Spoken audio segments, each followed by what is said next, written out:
Hello, I am Sam the Statman, coming at you with another video.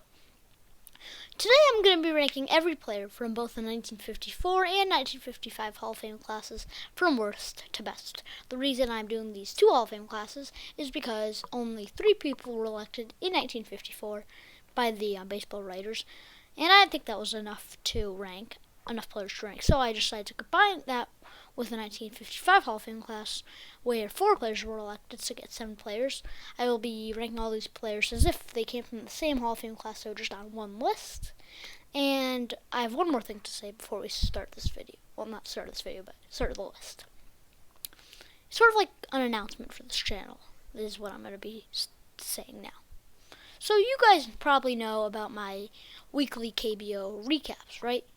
I try to get one of these out every Friday, and this past Friday, I couldn't get one out because I went on vacation and I just didn't have time that day. So this Friday, what I'm gonna try to do is like sort of a double KBO recap.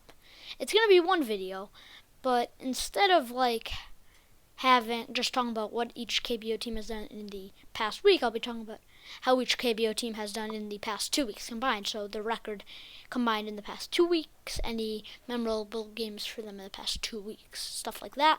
Just wanted to let you guys know that. And yeah, that's all I have to say. So without further ado, let's get into it. Number 7, the worst player from these 2 Hall of Fame classes combined, and one of the worst Hall of Famers ever. It's Rabbit Marinville. I think that's how you say his name. In his career, Rabbit Marinville batted a pretty bad 258, 318, 340 with a 82 OPS plus. He had 2,605 hits, 28 homers. From what I saw, he had good defense. He stole 291 at 29. 291 stolen bases, and he had 42.9 WAR. He had good defense, but his offensive stats were that bad that you have to have like Ozzie Smith level defensive stats to really deserve to be in the Hall of Fame with those offensive stats, and he just didn't have that. His defense was good, but it wasn't that good. Number 6 is Bill Terry. In his career, Bill Terry, he was a lot better hitter than Rabbit Marinville, that's for sure. He batted 341, 393, 506 with a 136 OPS plus. He had 2,193 hits, 154 homers, and 55.8 WAR. He made it to 3 All-Star games and also won a batting title. Number 5, barely edging out Bill Terry for the number 5 position on this list, is Gabby Hartnett.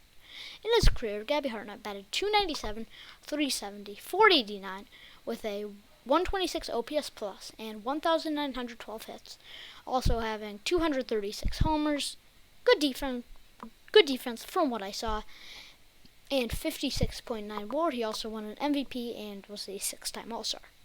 Number 4, barely edging out Gabby Hartnett and also sort of Bill Terry for the number 4 spot, the second Bill on this list, Bill Dickey. It was really close for the 6, 5, and 4 spots. You could have rearranged them anyway, really. In his career, Bill Dickey batted 313, 382, 486 with a 127 OPS plus. He had 1,969 hits, 202 homers, and here's the thing about his defense. His defense was pretty good, but the thing is, for catchers, pretty much all of their defenses are good because there's the thing, the defensive spectrum. So there are harder positions and less hard positions, easier positions. Now, playing catcher is maybe the hardest position of them all. It's definitely a top 2. It's either that or shortstop. So let's say this is how hard the position is, and this is how easy it is. Bill Dickey and Gabby Hartnett are on this side, and Bill Terry, who is a first baseman, is on this side, since first base is easier than catcher. Now, if you play like a hard position like catcher or shortstop, you will get rewarded for doing so. It will sort of add a bonus to your defense. But if you play like first base, an easy position, it will like take down the value of your defense. And that is why I'm putting Bill Dickey and Gabby Hartnett ahead of Bill Terry, because Bill Terry's offensive stats, in my mind, are better, but because of that defensive thing, I think I have to say that Bill Dickey is better. Bill Dickey and Gabby Hartnett are better than Bill Terry. Now let's finish talking about Bill Dickey's stats. He had 57.3 WAR and was an 11-time All-Star. Now it's time to get into the top 3. Number 3 is Desi Vance.